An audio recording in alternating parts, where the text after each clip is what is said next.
Querido jovem, você é o nosso convidado especial para esse projeto Fortes. E olha, tem gente compartilhando, tem gente mandando pro amigo, tem gente mandando pro primo que tá fora do país, e é assim que tem que ser. A nossa ideia aqui é que mais e mais pessoas possam participar desse momento aqui. É claro que nós estamos nesse momento em 3, mas é muito legal que agora essa corrente do bem se espalhe e mais pessoas possam aprender de um assunto tão legal que é o assunto da sexualidade. São temas polêmicos, é claro, mas em algum momento você vai se sentir provocado a fazer o seguinte: poxa, deixa eu agora juntar a minha rodinha e também bater um papo, e é isso que nós estamos fazendo aqui. Agora vamos falar sobre igualdade em natureza. Tema simples, né? E seria muito legal se isso acontecesse, fosse reproduzido na igreja local. Por que não? Ou não necessariamente igreja, mas na comunidade local, no grupo de amigos. Num grupo de WhatsApp que eu vou formular para debater esse tema. Não, eu vou fazer agora o Zoom, eu vou estar dentro do Zoom ali com uma galera discutindo isso aqui. A ideia é essa, é uma corrente do bem. O aprendizado ele é muito mais efetivo quando eu participo, não é? Excelente. O homem tá afiado, hein? Tá afiado. E Salomão diz que na multidão de conselhos há sabedoria, né? Às vezes você conhecer o ponto de vista de alguém te ajuda a amadurecer o seu ponto de vista. Ao mesmo tempo em que a voz do povo não necessariamente é a voz de Deus. Verdade. Tem que ter um embasamento, né? Exatamente. Tudo que nós temos feito aqui, nós temos tentado fazer a despeito das brincadeiras com muita seriedade, mostrando que há um embasamento, desde o estudo que nós temos, né? Do contexto bíblico aí, da lição de jovens, até a Bíblia. Esse é o embasamento que nós temos. E é claro, depois a gente traz as nossas ideias para que a gente possa aí configurar algo legal. Eu acho que isso é interessante, a gente dizer que não são ideias particulares.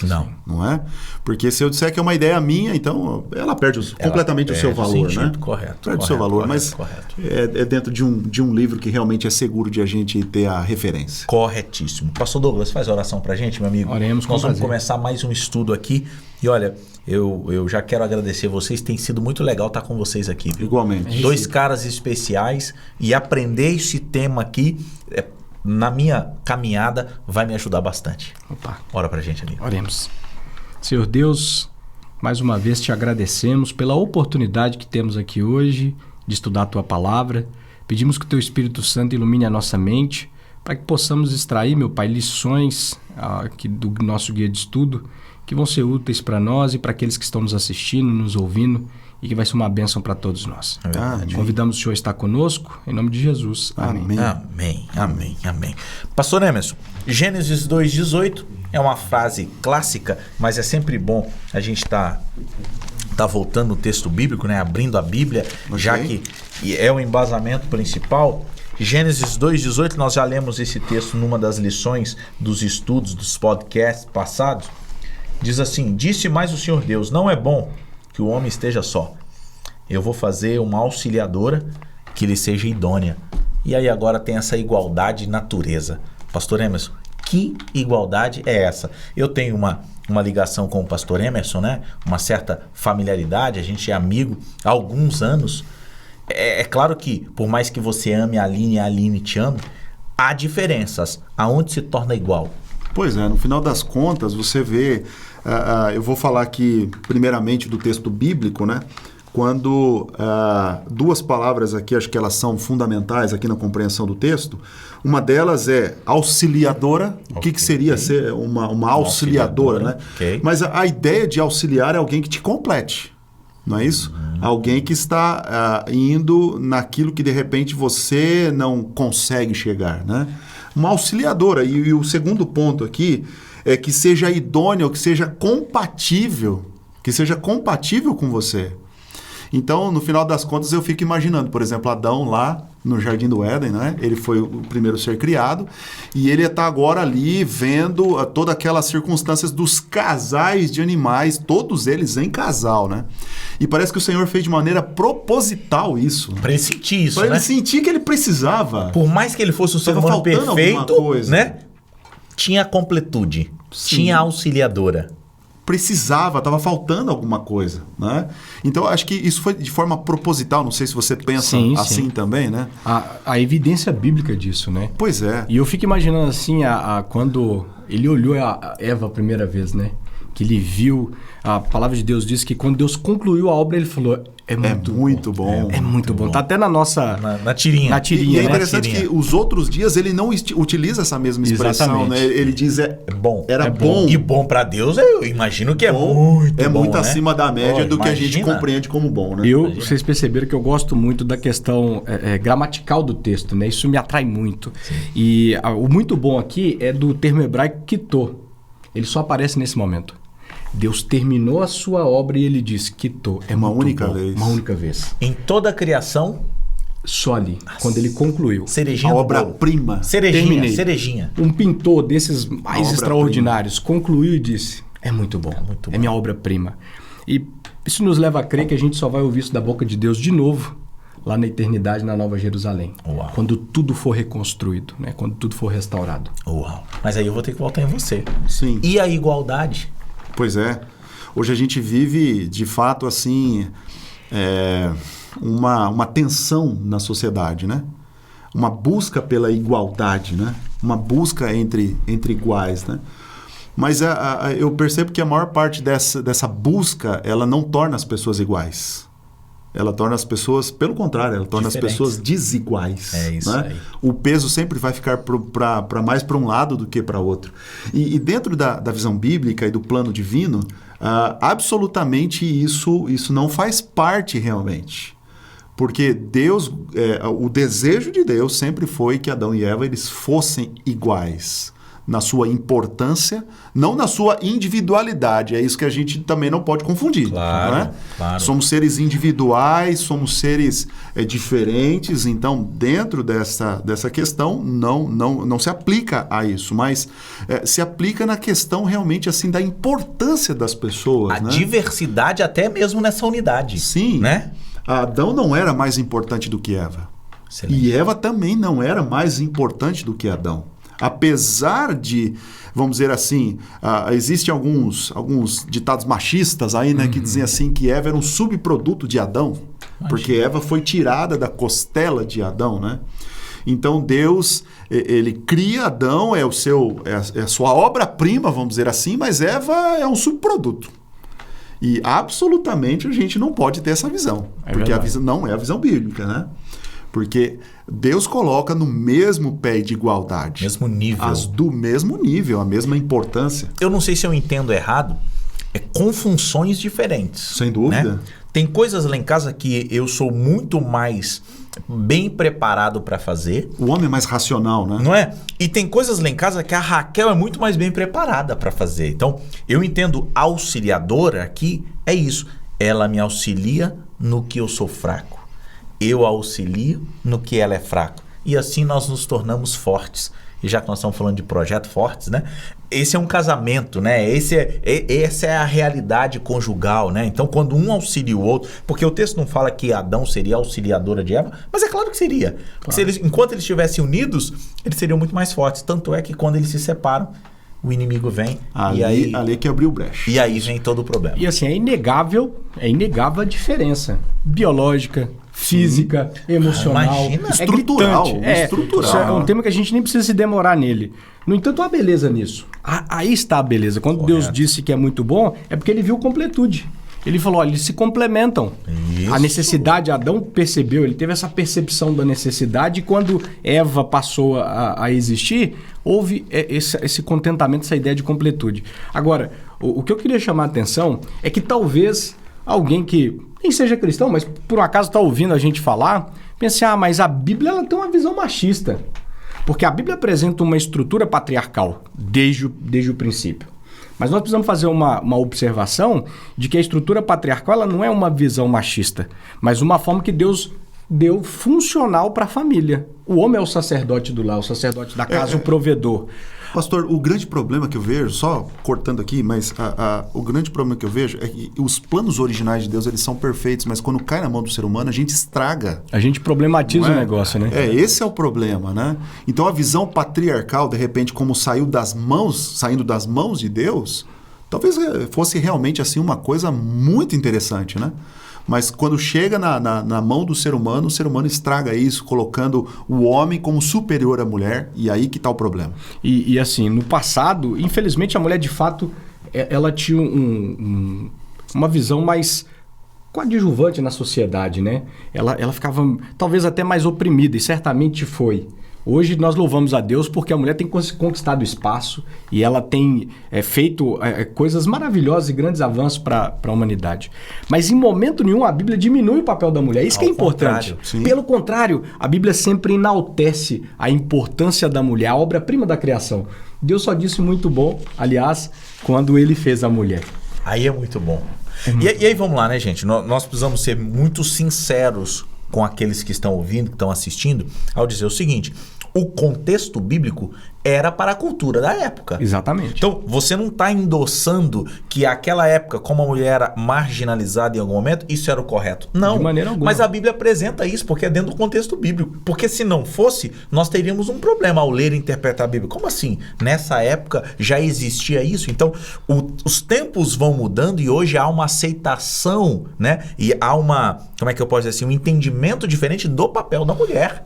Porque as estruturas mudam. E que bom que mudaram. Que bom que mudaram. E deixa eu citar para vocês aqui alguns exemplos da figura de Jesus Cristo que nos diz respeito que realmente, da parte de Deus, isso não era bem-vindo. Por exemplo, quando Jesus Cristo ele se encontra com uma mulher samaritana. Excelente. João capítulo 4. E ela não era comum ela homem se sente conversar, mal, né? Não é? Conversar com uma mulher, ainda mais sendo samaritana.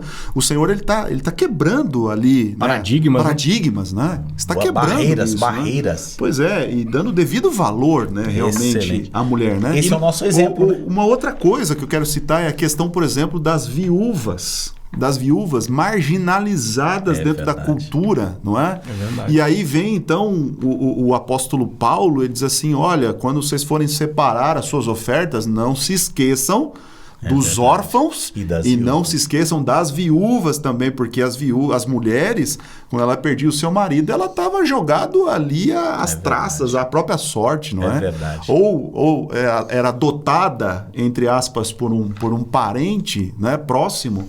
Boaz, a história de Boaz. Sim. Ou então a pessoa ela tinha que viver de esmolas, tinha que viver ali da bondade e da misericórdia dos outros, né? Absolutamente, a Bíblia ela tem um contexto assim de colocar as pessoas iguais. Independente de raça, excelente. Independente de credo, não é? Diante de Deus nós somos todos iguais. Não é isso? E é bonito a gente ver o protagonismo das profetisas como Débora, como Uda, não é verdade? Isso. A própria Ruth, como dizer. Sim, exato. E no Novo Testamento, no entorno de Jesus, havia muitas mulheres que financiavam o ministério de Cristo e que foram braços fortes da pregação do Evangelho naquela época, não é verdade? E eu queria só salientar uma coisa aqui importante que eu vi na lição, assim, quando nós falamos de igualdade, geralmente hoje essa palavra ela ganhou uma outra conotação, que é levantar uma bandeira. A Bíblia em momento nenhum faz isso. A igualdade aqui é na sua plenitude. Correto. Quando Deus estabelece a relação humana e que ele cria homem e mulher, a palavra ela ganha o seu sentido pleno, né, de igualdade. Deus trata com essa mesma importância. Isso é importante a gente sempre dizer, né? Vamos lá. Bom, agora nós estamos falando para uma geração e muitas vezes os que estão nos vendo e nos ouvindo pensam assim, poxa vida, mas eu não tenho me relacionado muito. E aí o nosso guia de estudos aqui, ele trouxe uma realidade, né? Essa geração que muitas vezes não se relaciona no físico e aí ela para de ter alguns problemas no físico, né? Mas ela começa a se relacionar no virtual e aí ela começa a agregar na vida dela problemas do virtual. O assunto é sério, hein? Pois é, e é a realidade. É a realidade. Não dá pra gente tapar o sol com a peneira, não é? E a gente precisa realmente tocar nesse assunto. Porque, de fato, nós nos tornamos pessoas muito midiáticas, né? Tornamos pessoas que parece que a vida, ela agora gira em torno de uma internet, né? É verdade. E de redes sociais. Então, isso trouxe realmente um contexto assim complicado para os nossos dias. Porque não mais, talvez, as pessoas agora estão se envolvendo dentro de um relacionamento de solteiros ali, então, de promiscuidade, né? Agora no presencial, apesar de que isso ainda é muito forte, isso existe, né, de maneira muito forte, mas nessa nova geração agora, me parece que nós estamos voltando para o problema do sexo solitário. E aí é que, de fato, nós vamos ver o resultado disso daqui a algum tempo. Onde as pessoas elas estão perdendo a capacidade de se relacionar. Rapaz. E não é? E eu vejo que isso pode realmente ter um reflexo muito forte daqui a uns anos. A incapacidade de se relacionar. E a capacidade que a pessoa tem de se satisfazer sexualmente de maneira solitária. Recentemente, um ator famoso norte-americano, o Terry Crews, né? Ele fez um relato de que ele era viciado em pornografia. E aí, no meio do testemunho que ele contou, ele falou o seguinte: olha, chegou um momento de que eu estava tão viciado, que eu acabei perdendo a sensibilidade.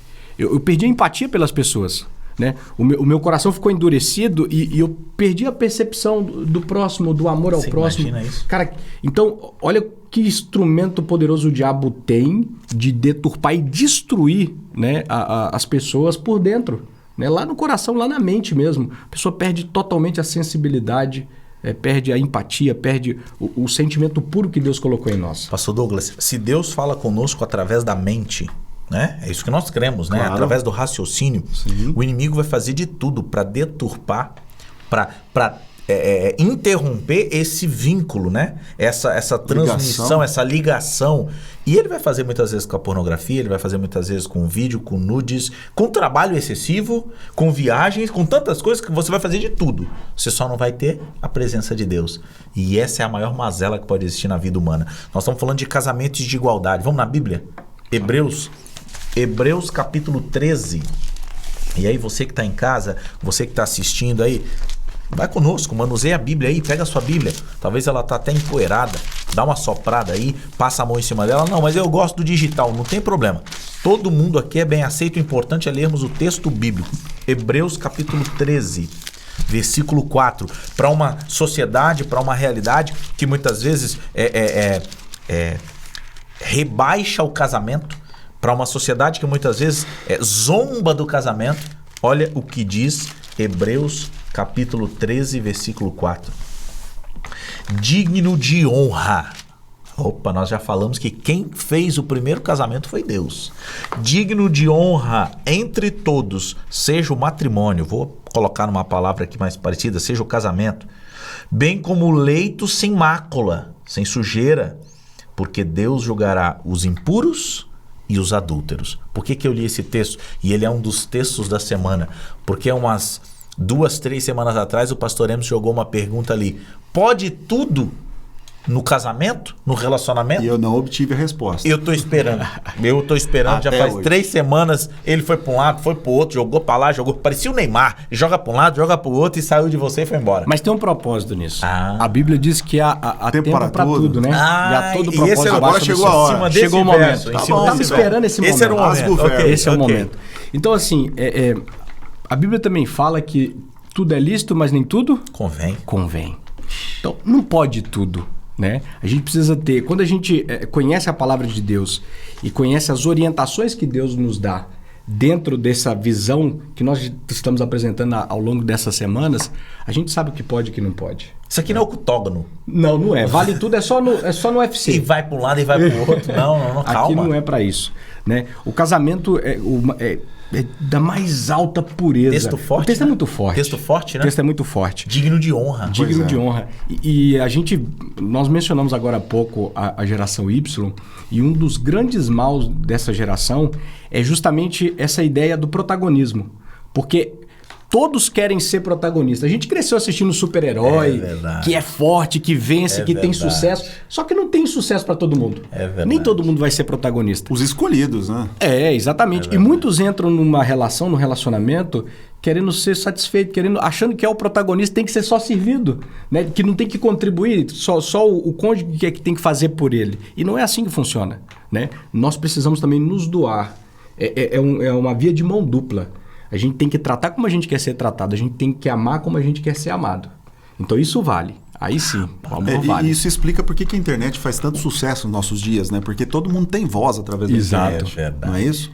Agora, através do contexto que a gente vive, a gente imagina, por exemplo, também um submundo daquilo que Deus criou e que não faz parte realmente do desejo de Deus, né? Quando a gente fala da questão da sexualidade, né? Então, dentro de um relacionamento de solteiros, por exemplo, quando um jovem diz assim para sua namorada, diz assim, olha, você me ama de verdade, então você tem que provar que você me ama. E a prova como é que é? No final das contas, é realmente a menina ceder ali e se deitarem juntos, né? Essa é a prova de amor. Prova de amor.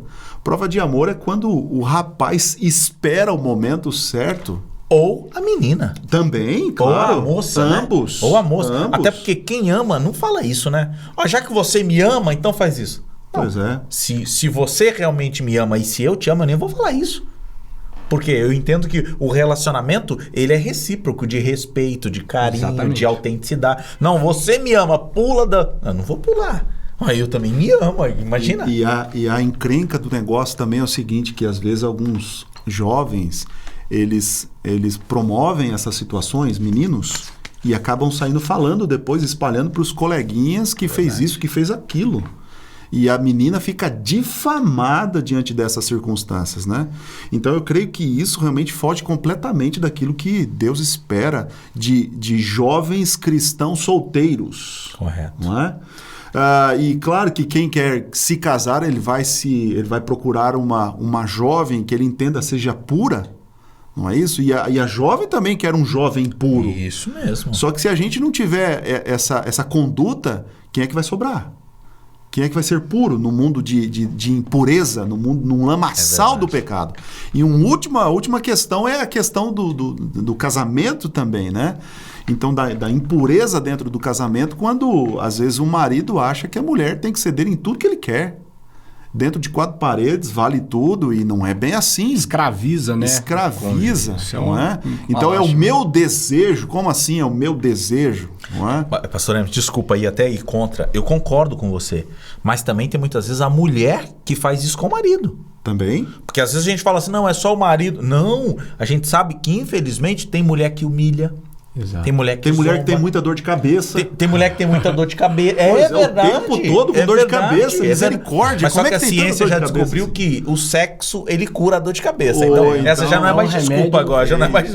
A dopamina vai ser jogada lá em cima. Com força. E assim, o abuso ele não é só físico, né? A gente tá falando emocional. Emocional, psicológica, né? As palavras ferem tanto, às vezes até mais. Excelente, pastor ações. Não é verdade? A gente geralmente se atém a falar de abuso quando há uma imposição para fazer tal talvez conduta física, né? Mas não é só isso. Às vezes você olha para alguém e fala algo que jamais aquilo vai ser apagado. Vai ser uma ferida profunda. Flechas lançadas. Então a gente tem que tomar muito cuidado, e o amor envolve isso. O amor envolve o que o professor Oscar falou, o respeito. Respeitar as diferenças, respeitar até as nossas limitações, porque nós somos limitados de fato. Quantos defeitos nós temos? Claro. E quando a gente leva isso tudo para dentro do lar, para dentro do relacionamento. São pessoas doentes, né? Doentes. Então, o casamento ele é até uma forma da gente se fortalecer, se curar. E Deus usa o casamento para ter acesso ao nosso coração e nos corrigir. Um auxiliando o outro, e assim a gente vai nessa caminhada. Pois é, e para aqueles que pensam que isso caiu de moda, que não faz mais sentido pensar dessa forma, eu quero ler o verso 8 do mesmo contexto, que ele diz assim, Hebreus olha... 13. Sim, 13, verso 8, que diz assim, olha, Jesus Cristo ontem e hoje é o mesmo, e o será para sempre. Amém. Bom. Então, se Deus é o mesmo, o conceito de Deus é o mesmo. Porque Os princípios não mudam. Sem dúvida. Então, não é porque vivemos tempos de mídia, tempos de redes sociais, tempos de internet, que o conceito de Deus mudou, porque agora vivemos uma nova realidade e o nosso comportamento pode ser outro, precisa ser outro. Absolutamente. Deus é o mesmo e nós precisamos também ser os mesmos. Meu amigo, esse é o nosso Deus, ele não muda. Jesus é o mesmo ontem, hoje e sempre, e ele tem planos para a sua vida. Vamos terminar fazendo uma oração? Pai querido, obrigado por mais esse estudo. Obrigado, Pai, por essa semana tão especial e que esse podcast, esse videocast possa alcançar pessoas que necessitam, pessoas sinceras que estão nas suas lutas e enfrentando os desafios, mas que querem caminhar contigo. No nome de Jesus. Amém. Amém. Deus abençoe você. Até semana que vem.